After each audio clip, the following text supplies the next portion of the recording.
Man, that sequoia is so meta.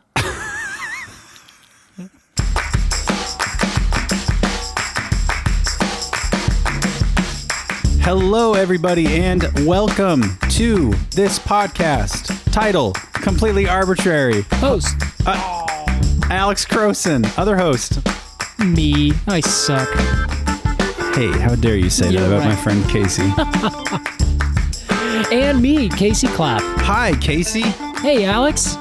How you be, my man? I'd be good. My arms are tired from lifting up this massive book. Yes, Casey is holding a new book of his. It looks like a science textbook. I think it basically is. It might as well be. Here, let's see if you can hear how big it is based on the sound when it closes. Was that huge or what? That could be used as a punching sound effect in a movie. I think we should use it later. Alex, you've wronged me for the last time. And I'm just going to close this book a bunch of times and people are going to think that we're getting in a brawl. That'd be a lot of fun. Hey, we might have found a niche for ourselves. We're like Foley podcast artists. It's like ASMR brawl. Yes. You just no movement. You just hear the punch sounds. I've got a side of beef in the fridge. We could punch that. I'm not training to be a boxer. Casey, how you doing? I can't remember if you answered me. I don't think I did. I think I'm doing great. I'm feeling good. It's a beautiful day out right now. It sure is. Like, I'm in a good, comfortable spot. I'm just chilling. We're going to talk about a cool tree today. Everything's looking up. Yeah, the only bad part about it being a beautiful day is that we are inside recording this podcast. That's true. Well, anyway, welcome to the episode. This one is special, and Casey, I'm gonna say that specifically this episode is special to you. Yes. Because we are discussing one of your favorite trees and a tree that produces your number one favorite cone. I love this cone. You're right. I don't know. I'm so giddy. Yeah, you're in a good mood. I'm in a good mood. I say we get into it, my man. The Redwood. Lovely. I love it. Metasequoia glyptostroboides. Metasequoia glyptostroboides. That's right. In fact, if you are watching this episode, there should be a phonetic definition of it. Phonetic spelling? Is that what it is? Pronunciation? Yeah, let's go pronunciation. Yeah. Metasequoia glyptostroboides. Yeah, it's a mouthful, but a fun mouthful. I love it. If you don't mind me saying. I don't mind. Not at all. Metasequoia glyptostroboides. The Redwood. That's the tree we're talking about today. That's right. Well, Casey, as we do every episode, we're going to imagine that we're walking through the forest. Close your eyes, everyone. The birds are chirping, and you come across a beautiful dawn redwood. What do we see? I was just lost in that for a second. Like, I'd even closed my eyes, and I was just like, this is the greatest forest in the world. Casey went into a fugue state. I did. I started floating. That was wild. Okay, all right, focus here. The Dawn Redwood is one of the most beautiful trees. So if you're walking through the forest, Alex, you will see this really like wide buttress-based tree that then grows up with this fibrous, orange, tannish colored bark that appears soft, kind of looks like a giant sequoia a little bit, and it grows straight up. It has just like this perfect like columnar kind of form where it just has one single stem, it grows straight up, and it has a very uniform branching pattern. The branches come out like 15 or 20 degrees, coming straight up like your kind of standard. The term is actually X-current form, where it has that like, like when kids draw trees. I think we might have talked about this once, where it has like, a conifer tree, they would do like a line and then a triangle on top. Yes. This is a triangle tree? This is a triangle tree. Casey, I love a good word. I'm a big fan of the English language. Yeah. Columnar might be one of my new favorites. That was not the word I'd expected you to choose. Oh, you thought I was going to say the one I can't remember. Yes, I did. That one. The triangle tree. The triangle tree. X-current. X-current. Yes, columnar. I like it a lot. It's a really beautiful tree in the sense that it has... also, this is kind of the thing that everyone's probably going to be like, what? Huh? It's a deciduous conifer. Alex just freaked out. He's gone again. I don't know where he went. Now, I know what this means because I've been listening to this podcast as we record which it. podcast is he going to bring up? Deciduous means that it loses its leaves. Correct. And a conifer means that it grows a cone. Yes. And usually a conifer is an evergreen. Yes. But this conifer loses its leaves, in this case, needles. That's exactly right. Yes. Thank you very Needles much. are leaves. I know. Everyone, give a round of applause. Oh, gosh. Thanks, everybody. Yeah, seriously. Everyone, the dog's even clapping. Yep. No, he's itching his shoulder. He's itching his shoulder. Yeah. Is there a jackhammer outside? You know what? I'm a little worried about the construction happening outside my apartment complex. If it'll add a little culture to this Yeah, episode. there you go. The podcast doesn't regret the error. No, we don't regret the ga ga ga ga ga ga in the background. Yeah. Well, so anyway, you're exactly right, Alex. It is a deciduous conifer. And now there's probably going to be this huge amount of people in this world who are like, wait, what? Is that? I thought those were literally contradictory terms. Yeah, I did. Right? They are not, though. This is the thing. The larch is also a deciduous conifer. The bald cypress, which is very closely related to the Don redwood. Yes. And these are all trees, so any kind of plant could be deciduous or evergreen, but then there are also conifers versus broadleafs, or gymnosperms versus angiosperms. So it usually, like you said, 90% of the time, if it is a conifer, it is going to be evergreen. Right. But not all the time. It just happens to be. Just like if you have an oak tree, most people assume oaks, maples, they're going to drop their leaves. There are some oaks, in fact, many oaks that do not, that are evergreen oaks. Really? Yeah, so it really goes across the board. It just happens to be that whenever anyone thinks of an evergreen tree, a lot of the time they're going to think of a conifer, a pine, or a fir, or something like that. Yeah. Also, I've seen outside here on the sidewalk, Yeah. there are some trees that are evergreen broadleaves. Yes, exactly. Do you know what those are on the corner here? I can't picture them right now. I'm not sure, but I know. they have like big, wide, flat sort of. Oh, it's probably a southern magnolia. Oh, I think it is a magnolia. Yeah, Magnolia grandiflora, meaning Cool. big flowers. Cute. Yeah. Well, speaking of ancient trees, those are both really ancient styles of trees. We're going to talk about that some other time, though. Okay. But the Don redwood is an ancient tree. Yes. And I know that, like trees themselves are really super old all the time, but this tree is notably an ancient tree. Yeah. In fact, so ancient, it's another one of the living fossils. Like last week, we talked about The ginkgo. La ginkgo. Now, Or as I know it by its Latin name. oh, Oh no, why did I set this up? I suddenly can't remember. that was so perfect. It flew from my brain like a thief in the night. What is it, Case? Ginkgo biloba. Oh, I would never have remembered that. I know, I'm sorry. It's one of those where the scientific name is It's the just common name. its name, yeah. Which is great. Magnolia, same thing. Magnolia Right. grandiflora is the southern magnolia. Yes. It's great. Well, so the ginkgo is ancient. Like absolutely, it's older in terms of its genealogy. I'm sorry, its existence. I don't It know. has existed Yes. longer. Yes, we found it in the fossil record like 225 million years ago. Okay. Whereas the Don redwood, we've only seen that for maybe the last 9,500 million years. Only 95. I know. 100 As soon as I million. said that, I was like, only. That is though. It's a young buck. Yeah, that's a drop in the bucket. Exactly. As far as time goes. Ugh, time. Well, so the Don redwood, we have found it in as a part of the fossil record for 100 million years. Mm-hmm. And what's unique about it is we thought that it was extinct. And we're going to tell the story of the Don redwood here today and kind of express or kind of explain how and why we thought it was extinct and then how we found it. We sure are. We being this, larger science. I always have to note that because there's always somebody somewhere that knew about this tree, just not in the way that we speak about knowing about trees today. You know what I mean? Yes. I thank you for specifying that. Yeah. Oh, of course. So usually when you say we, you mean Western science. Correct. Because you are a Western scientist. Yeah, I'll accept that. Yeah. Okay. Yeah. So so when like early 1900s, everyone go back in time.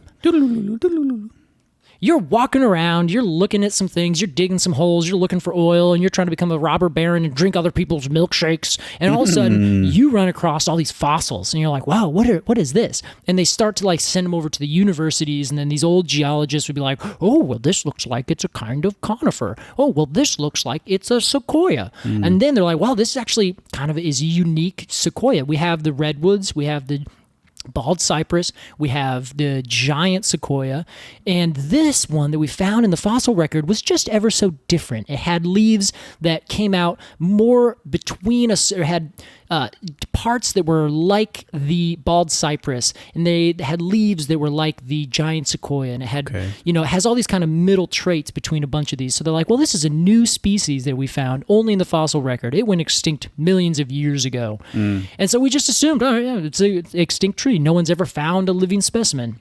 And what year was this, you said? Early 1900s. Yeah, like maybe 1905, 1910, somewhere in there. Got it. And so we were just like, oh, cool, whatever. We just moved on. Kept finding these fossils, though, everywhere across the northern areas of the northern hemisphere. So in Canada, Alaska, Russia, China, Japan, everywhere in the northern United States. Oh, for instance, if you go to the Badlands National Park or Yellowstone National Park, they have like full trunks of trees that are petrified. Yeah, I've seen pictures. What is this place called?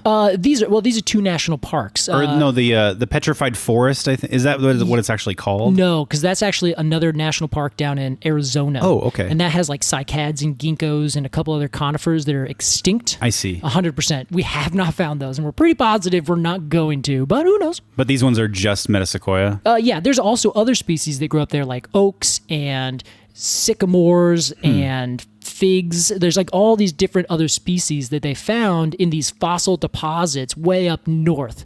And they're like, well, okay, well, where was this landmass millions of years ago? And it turns out it was, all different things. All the continents were splitting up and mashing and merging.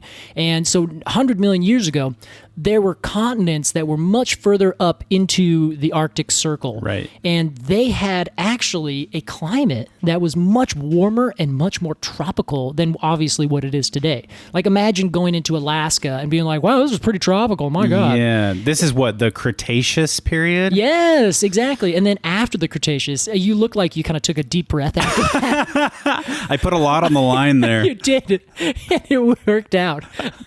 You're sweating right now. You're so worried. I need to take a break real fast. Oh my God. Everyone hold on. All right, we're back at Completely Arbortrary. We never left. Oh, I could always add a little musical sting. I think you should. I like adding musical stings. You are a musician. All right. Anyway. Musical sting. What are we talking? The police here? What?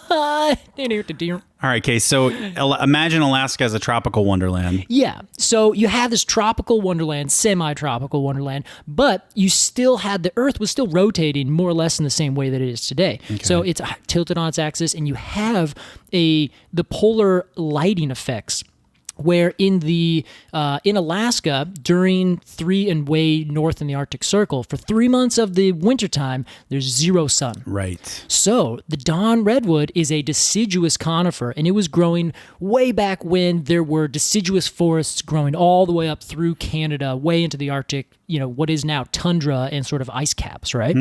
So the fact that there was a lack of light meant that this tree actually was an extremely successful component of these forests, because it would grow up, it would have all of its leaves out during the 3 months of pure sunshine with no darkness. It would absolutely destroy, and then all the light would go away, it would drop all of its leaves, it would go dormant, and then it would get cold. Sometimes it did get below freezing, and then the sun would come back and it would pop itself back out again. That is so brilliant. Isn't it?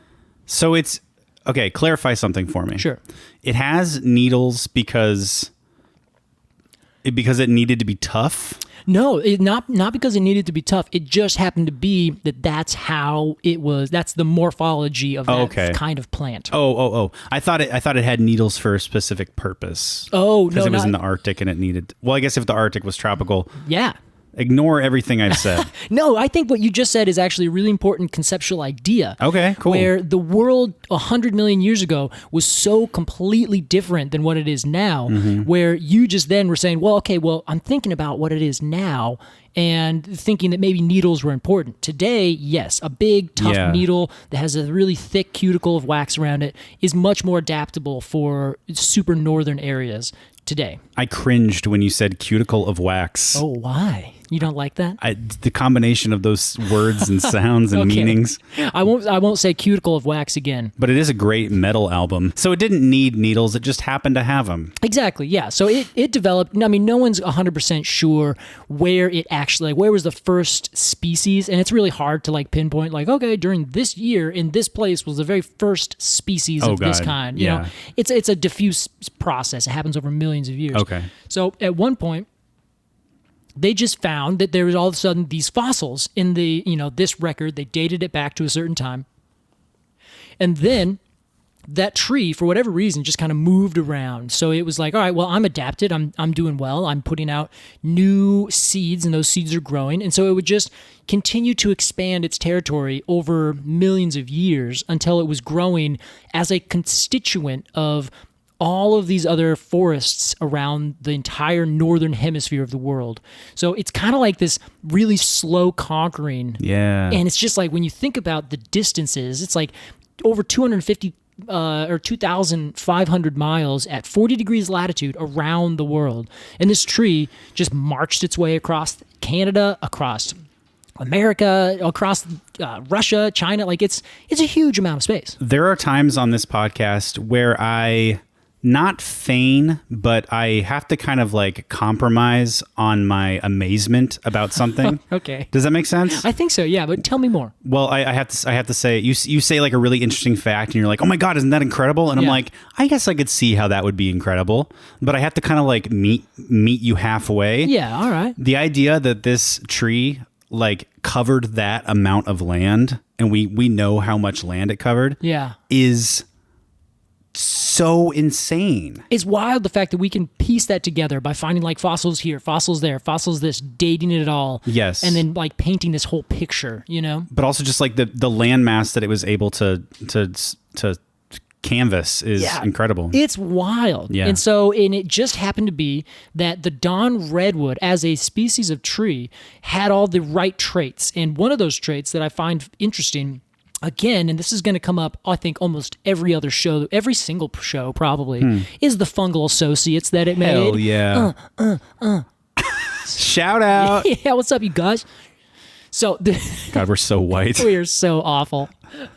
So the fungal associates that worked with the roots that actually made the mycorrhizal connections with Don redwoods, they helped it be so successful across this entire area. So basically, the tree and the relationships that it created over millions of years of existence ended up taking over this entire area. Now, of course, like I said, it's a constituent, so it wasn't like dominant, forest. Not that we know of. Sure. Because we found hundreds of other fossils with these trees. Oh, okay. So it wasn't like a forest entirely made of Metasequoia. Exactly. Yeah, there were oaks and sycamores and all these other species that grew with it.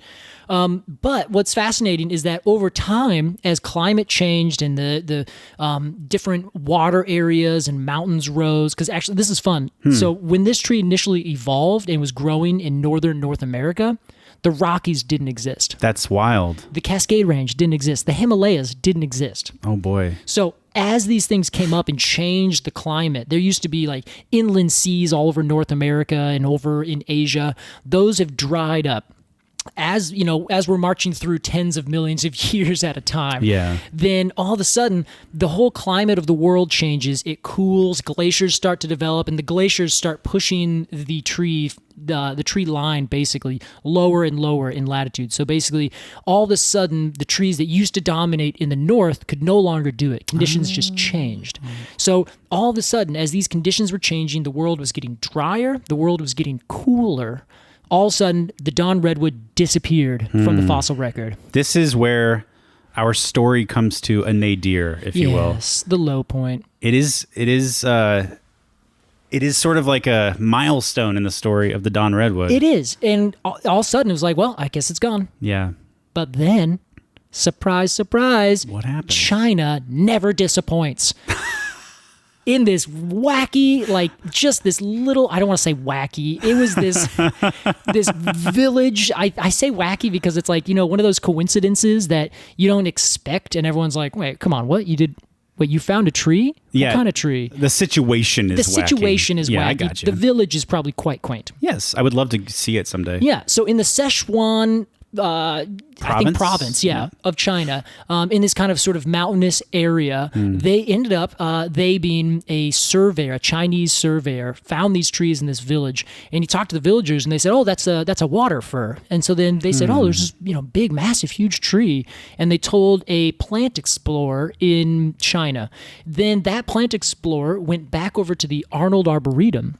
It was like, hey, so I'm pretty sure that there's this really strange tree that they're talking about, like this massive big conifer growing in this forest. And then Arnold Arboretum was like, go find out what it is. What is Arnold Arboretum? Oh, gosh. Arnold Arboretum. Besides a tongue twister. It is. That's really difficult. Arnold Arboretum is it's a world famous arboretum, like a natural... it's a living museum of trees, and it's one of the oldest, and it's over in Boston, outside Boston, run by Harvard University. We should go see it sometime. Oh my God, I would love to. I guess I have seen it a couple times, but it is. I'd love to go back. It was only in the winter. Oh yeah, I didn't really explore it. I think I drove by. Oh, I feel a special Patreon episode coming. Oh God, no, we'll make that one free to everybody. Yeah, as soon as we can all get on planes and walk around things again. Oh yeah, I want to go there. I want to go to all the arboreta in the world and just check them out. So they sent this surveyor back to China. Yep. And what happened then? Found the tree and then found these like a couple different groves in Sichuan province and was like, they just found some fossils of this in Japan. Wow. This is an ancient tree. We thought this tree was extinct.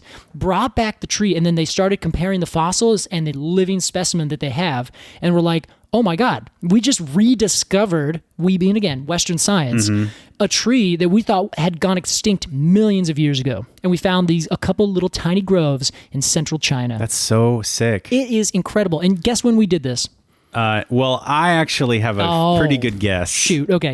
Go for it. It was around the 1940s, right? It was, yeah. The surveyor was in 1944, I think, during World War II. Yeah. And then the 1948 is when Arnold Arboretum sent this plant explorer over to bring it back to the United States and kind of send off those seeds from Arnold Arboretum in 1948 to a bunch of other arboreta and botanic gardens like Missouri Botanical Garden. Oh, they collected seed. They did a collection from this this grove to plant it elsewhere. That's exactly and that's why we have them here. Exactly. But one thing to note, what? Every single tree that is planted outside of these groves in China is less than, I think that's 82 years old. Yeah. So if everyone sees a Don Redwood, it's like, that tree must be ancient. Nope. That is really interesting. Isn't that fascinating? Yeah.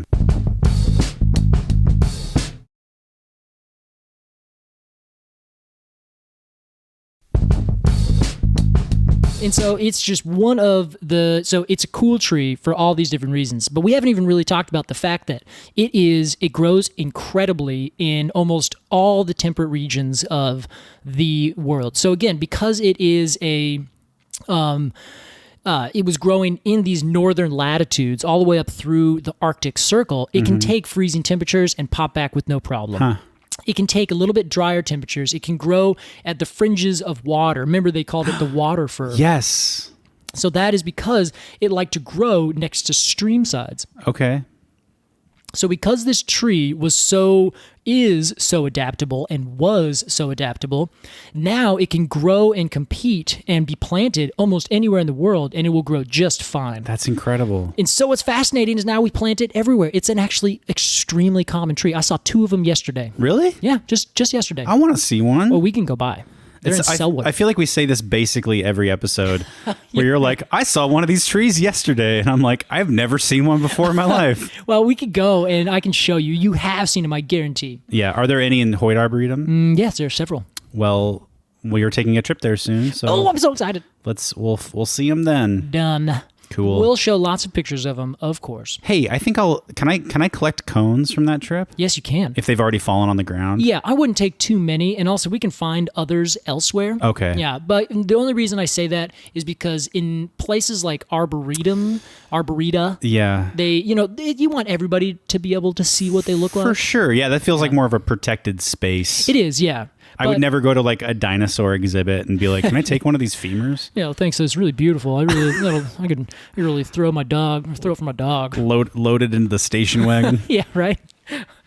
So the last fascinating thing that I really like about this Don Redwood is that it has essentially outlived all of the different things that would affect it negatively. Yeah. So it has there's no insect diseases that get it. There's no insects that attack it. There's no diseases. It doesn't decay. It can take really tough conditions, and it's just a bomber tree. It's also beautiful. Yeah, what I really like about the appearance, and I maybe should have said this, for structure reasons back in the beginning when we talked about the appearance. You're ruining this whole thing. But I really love it has needles, which I'm like, okay. I like broadleaves over conifers, but I like cones more than anything. So you tell me. But the needles are like super velvety and soft. Oh my God, they are. They look soft. They feel soft. Yeah, they're perfect. You could probably use them to make a pillow, don't you reckon? Yeah. Well, I don't think they don't really expand. I think once you lay on them, they just kind of crush and compact really easily. Okay. I guess if you were in dire need, you could lay some fronds down. Oh yeah, you totally could. Cool.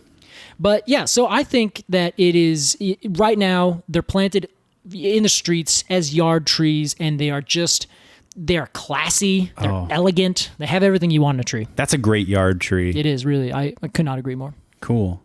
Well, Casey, I think we've said all we need to say. I think we have. Let's get to the review section of this tree.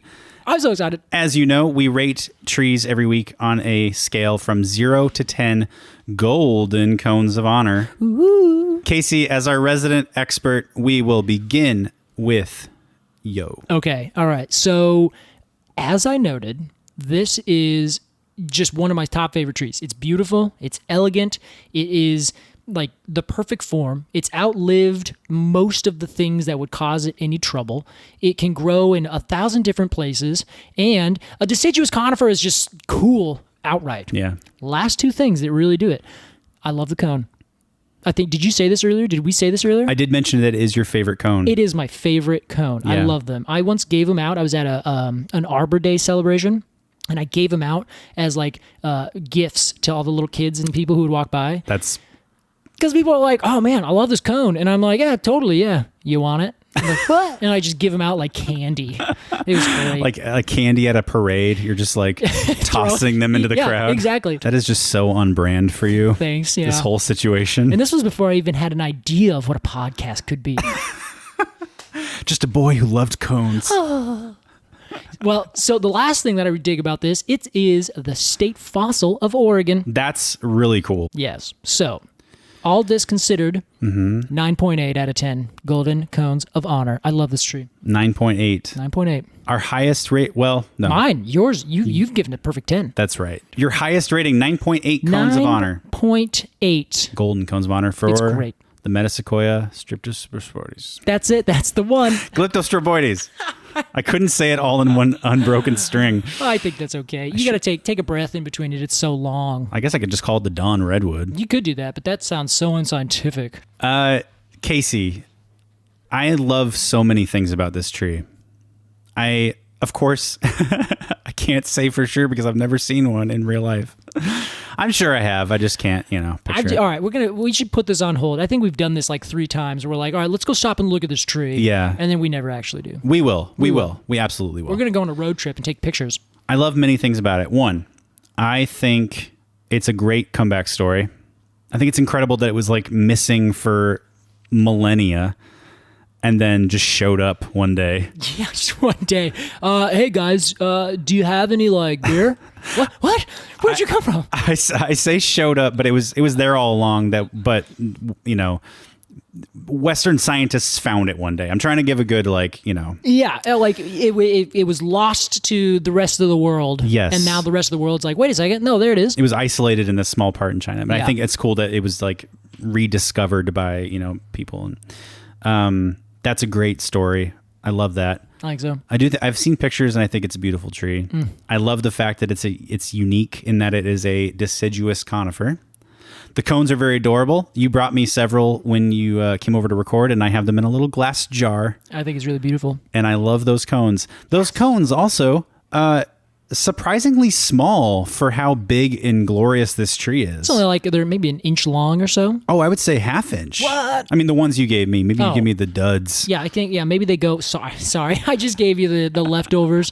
These ones didn't make the collection, Alex, and none of the kids wanted them, so But I didn't know any better, so. Yeah, I think that's cool that they have such small cones, and yet it is such a big, glorious tree. Exactly. I also, Casey, you are my good friend. I love you a lot. I love you. What can I say? And I love that you love this tree, and I appreciate your love for this tree. I love seeing you talk about it because you get so passionate. Thanks. It's like watching Mozart perform a symphony live in front of the king. That makes me laugh so much. I give the Don Redwood a 9.4 golden cones of honor. Just a little less. Yeah. Well, when you see it, I bet you we're going to get that other 0.4. You think so? Yeah. But I still have to say, we both gave it like 9s of some kind. That's our first. We're both over 9. That's an honor. My God. All right. I think that's a perfect rating. Casey, under the circumstances, I have a little something for the Don Redwood. What? If you give me a moment. I will. Is this the melodica? Was playing a fanfare. All right, for those of you who can't see, Alex is getting out his melodica. He's getting it ready, and I think he might play us a song. When we had talked about this. I don't think we ever actually agreed or like really made it a thing.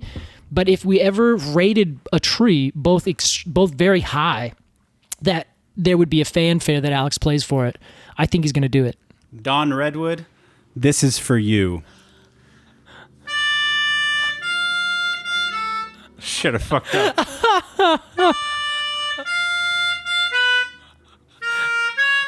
All right, I need to do it in a different key. I think it's beautiful. Keep going. Oh, hold on.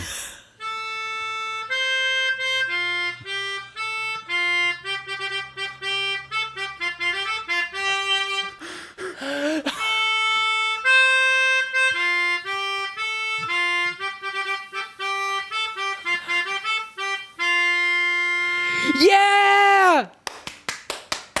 You're the best tree in the world so far. Congratulations, Don Redwood. You did it. Oh, salute to you. I am so elated right now. I think my face hurts from smiling so much. Well, everybody, that was our glowing review of the glowing Don Redwood, Metasequoia glyptostroboides. Yes! A fabulous tree. Casey, it's time to play a game. What? Another game? Another game. Let's do it. We're calling this one the Cone Zone. Okay, Casey, here is how this game works. The game is called the Cone Zone. You, Casey Clapp, have a very impressive collection of, 60 different species of cones? What? Yes, I think so. You have brought me a large selection. Mm-hmm. I have chosen 5 of these cones, 5 jars. What? Oh, no, I was just repeating without vocalizing. Oh, I thought you were telling me to shush. Oh, no, sorry. No, I said I was going 5, but without saying 5. Yes, 5. I mouthed it. Okay, sorry. It's 5. I'm a professional. 5 cones, 5 jars. From left to right, Casey, let me start over. You're blindfolded. That's part of the game. I didn't know that. You have a buff over your eyes. You cannot see a thing. Can't see a thing. You can, however, feel a thing. Ooh. So one by one, you will feel these cones. Okay. And just from feeling them, you will tell us what species of cone it is. Okay. Now, Casey, here's what I want you to do. You're going to select a cone. This one. You're going to go left to right there. and you're going to open it up, and you're going to pour it in your hand, and you are going to describe to us exactly what you're feeling. Okay. And then you will guess the cone, and then you're free to open your eyes and look at the tag and tell us if you got it right. I'm super excited. Okay. So cone number 1, here we go. Here we go. Cone number 1. Open it up. I'm dumping it out. It is... Ooh, it's a tight coming fit. out. It's a tight fit. Can we get it out? Can we do it? Ooh. Can it be done? You're losing a scale. I don't think I can do it. Oh, I think you're losing a scale. I'm going to put this one back. I'm afraid. I don't think I can get this one out. Yeah, you can. No, I can't. Pull it. Well, how'd you get it in? Well, the cones are oriented, or the scales are oriented in a way that you can push them, but you can't pull them. I see. It's a pine. I can tell you it's a pine. Yeah, see, this is an extra challenge. See if you can tell us without getting it out of the jar. Okay, all right. So I see the jar's a certain size. I am feeling it's got rounded sides. It is not pokey. It's probably about 4 to 5 inches long, about 2.5 inches wide. It's a pine in the pine tree family. Uh-huh. Really hope that the vacuum in the hallway is not being picked up. We gotta find a place to do this. We got a cacophony of noises happening this episode. That's a great name. I don't know what this one is. I know it's a pine. That's all I can say. Wow. I can't choose what it is. Okay.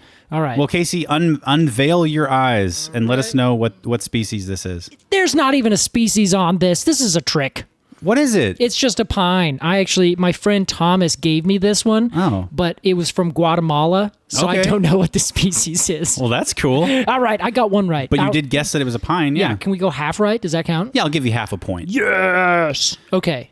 Pine. Yes, pine. Close up that jar for safety. Oh, here's a special part of the game. Oh. If you can tell me, so you get a point for the species. Yes. You get a bonus point if you can tell me the Latin name, the scientific name for that all species. Right. Okay. Which I'm sure you can. Well, but, let's hope so. all right. Jar number 2 is Jar being number opened 2. up. We're opening it up. About what size is that jar? Okay, Case? this jar is probably about maybe 5 inches tall. Mm-hmm. It's got an open mouth. I don't know if you know this, but every cone jar should have a wide mouth so you can fit the cone in. Oh, sure. All right, I'm feeling this cone. It's about 4 inches tall. It's wide. It's smooth. I know what this one is.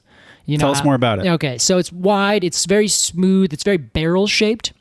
And it's still attached to the stem just ever so slightly. So I know that it is kind of it's not a cone that would just fall off the tree because clearly it's been ripped off the tree. So it is probably about 2 inches wide. Yep. And it's all cohesive. Like, you know how you feel a pine cone and you get you can feel each individual scale and the space in between it. Right. This one, there is no space. All of the scales are mashed together like they're all pasted right on top of each other, which tells me that this is either a true fir, Abies, or a true cedar, which is cedrus.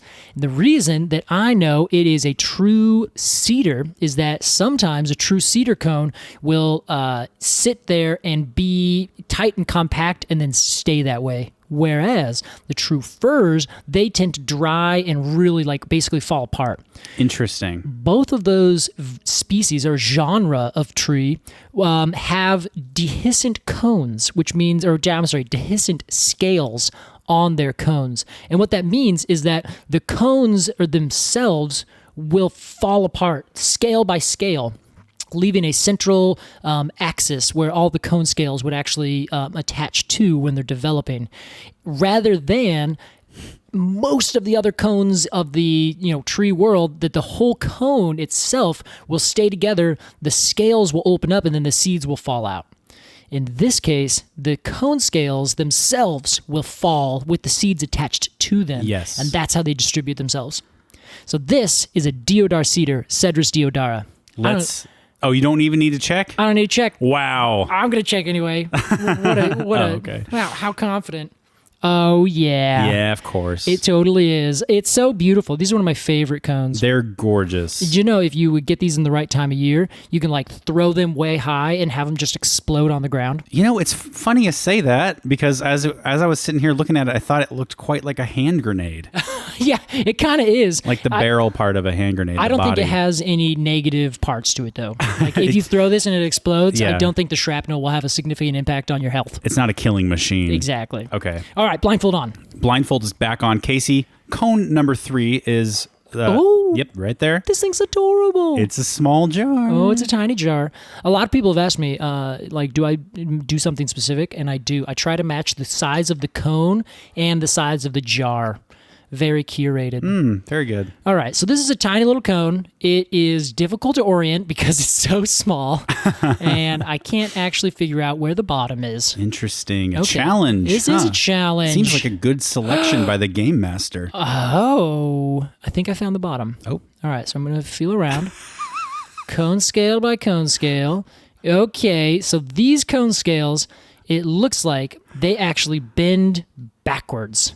So here's the bottom. Here's the top. It's about an inch long, an inch wide. It's a tiny little cone. It was in like a little sample jar for like jam or something. Yes, tiny little jar. And so the cone scales, it feels to me like they have bent so far that they have actually bent backwards. So they kind of opened up, and usually they kind of open up a little bit. These scales, feels like they've opened up and actually reflexed and gone almost backwards, which tells me that this is one of two species. There's a hemlock that has cones that's about this size that would work, but the hemlock is a little bit taller with a little bit more cone scales. This one, the cone scales or the cones themselves are really tiny. So I think that this one is a Japanese red pine. Interesting. Pinus densiflora. Wow. Okay, let's remove your mask. I changed my answer. What is it? It might be a jack pine. Oh my goodness. Pinus banksiana. Let's hope you're right. Oh. Let's check out the tag case. All right. Here we go.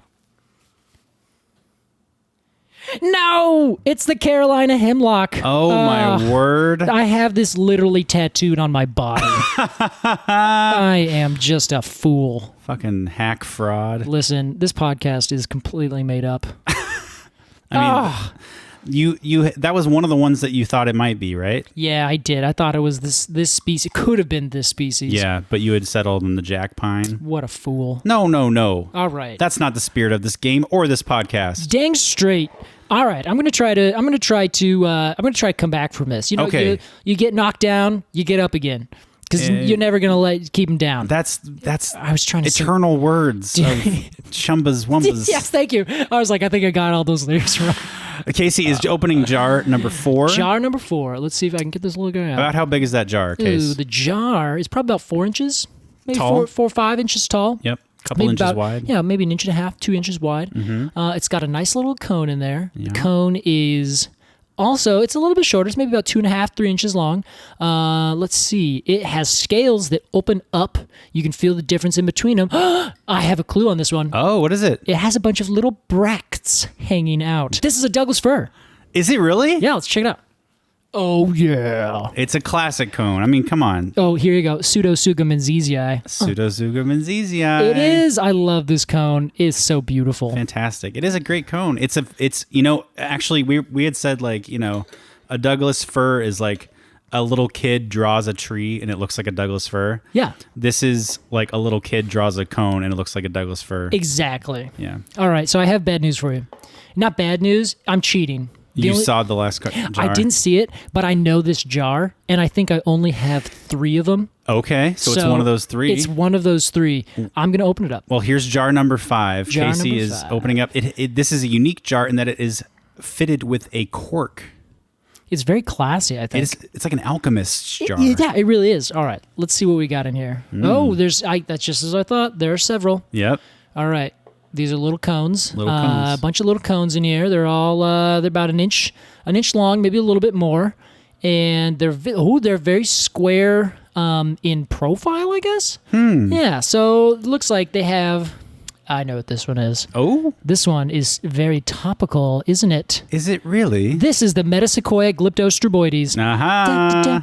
Otherwise known as the Dawn Redwood. It is. Yeah. Oh, this is my favorite cone. Your favorite. I love holding this cone. I saved your favorite for last. Yeah, the best.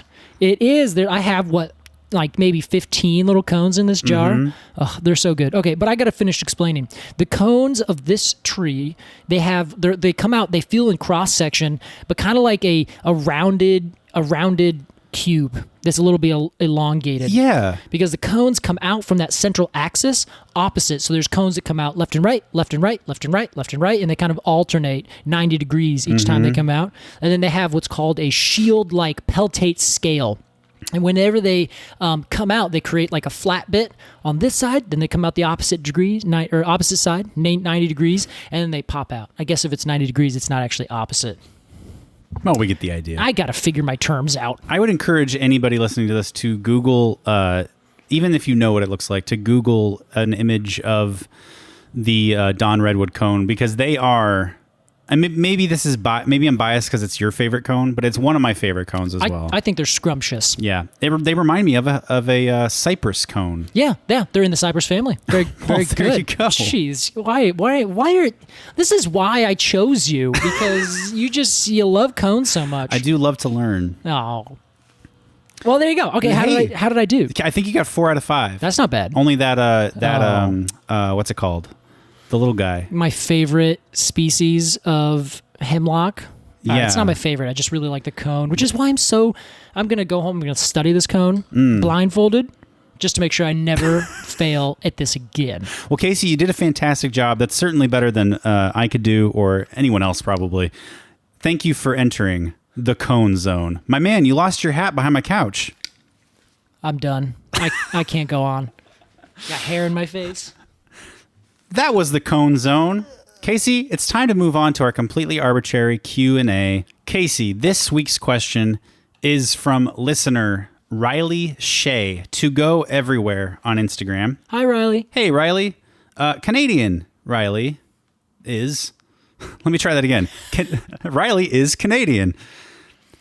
Riley's question is, and I'm going to paraphrase here, Casey, and we've got this question a lot, so we are choosing Riley as our ambassador of this question. People are looking for resources, good, solid, go-to tree resources, books, websites, I don't know, podcasts. Oh, I know one good podcast. So let's talk resources. Sounds good. All right. So I like books a lot. Ditto that. And I know that maybe it's kind of like buying a CD during the digital age. Well, I still buy CDs. All right. So there are a bunch of books that I live by. But I also go by regional books. So one of my favorite things to do is to, like, when I travel around somewhere, try to find a regional book that I can read and learn about the trees for that area by someone who is writing in that area. that's cool. So let's try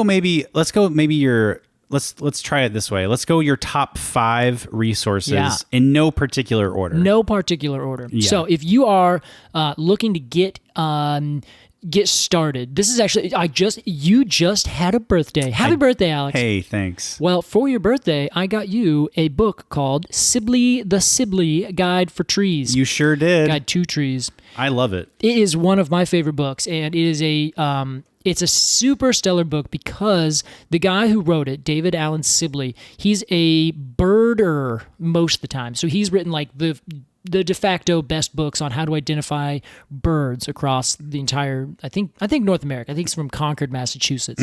So he has an amazing ability to draw and paint these things. So all the trees and all the birds that he does, he actually paints himself. So all the trees that he has in there are painted beautifully, scientific names, a couple bits of information. And if you're trying to get started with trees, this is a great book to start with. It's great. It's like my first tree book. Yeah, exactly. And that's Sibley, Sibley, Yep. Guide to Trees. Yep. Okay, Casey, number 2. All right, there's another one that is, depending on if you are in Canada or if you are in the United States, there is a tree book called Trees of Canada and the Northern United States.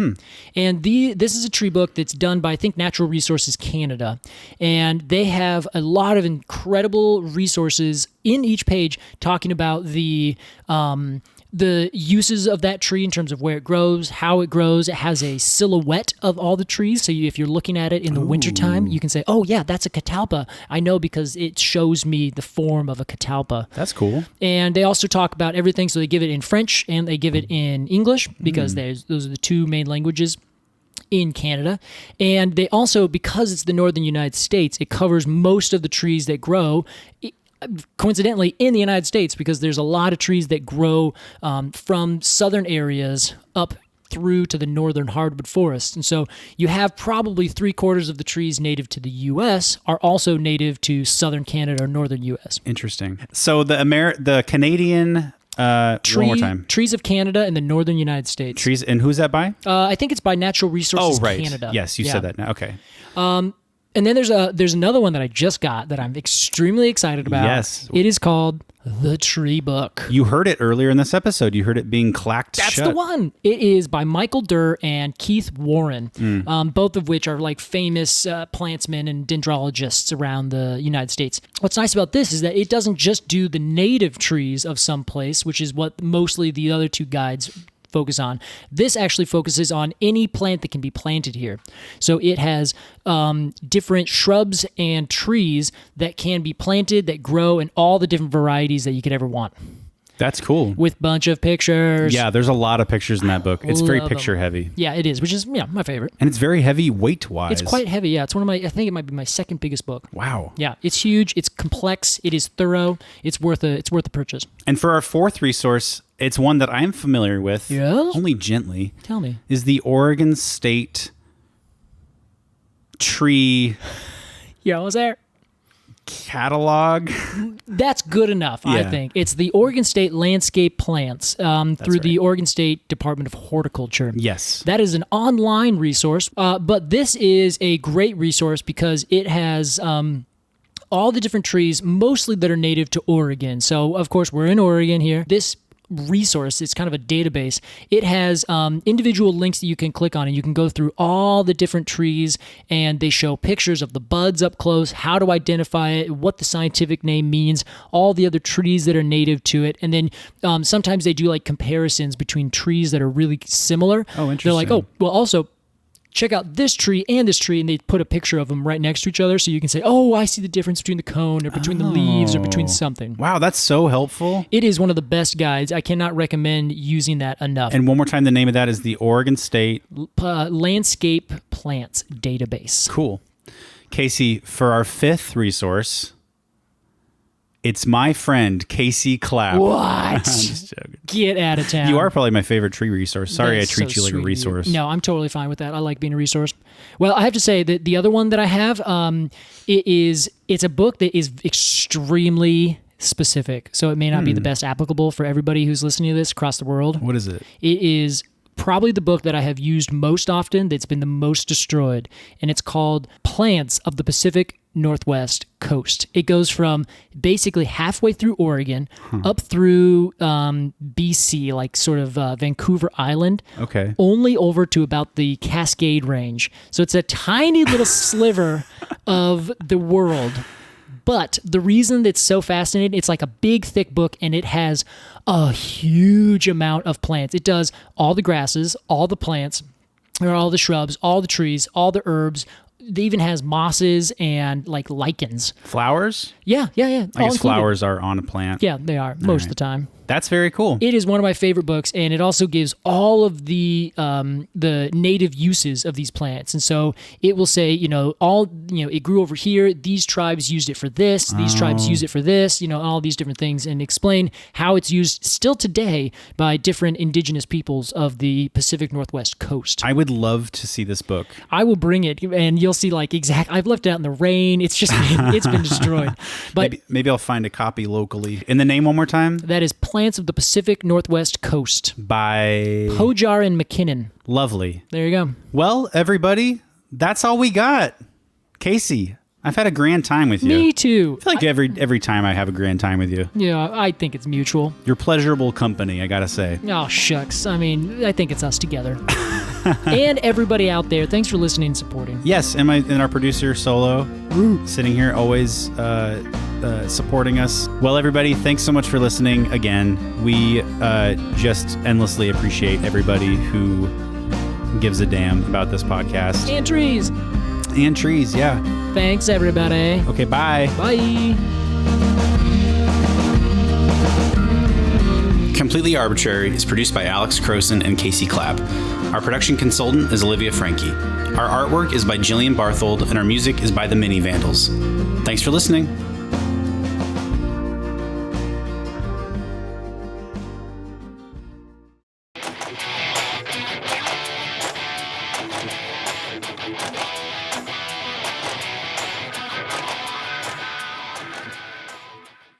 Hello! Who's ready to get down and nerdy? I'm Caitlin Keene, a plant biologist with a thirst for mycology. If you're into science and other interesting biology topics, listen to my new podcast, Flora Funga Podcast, releasing February 10th, where I dive into topics like how plants and fungi communicate with each other. I also cover how mushrooms can help save the world by breaking down plastics and radiation. Did you know that the smell of fresh cut grass is actually the plant screaming for help?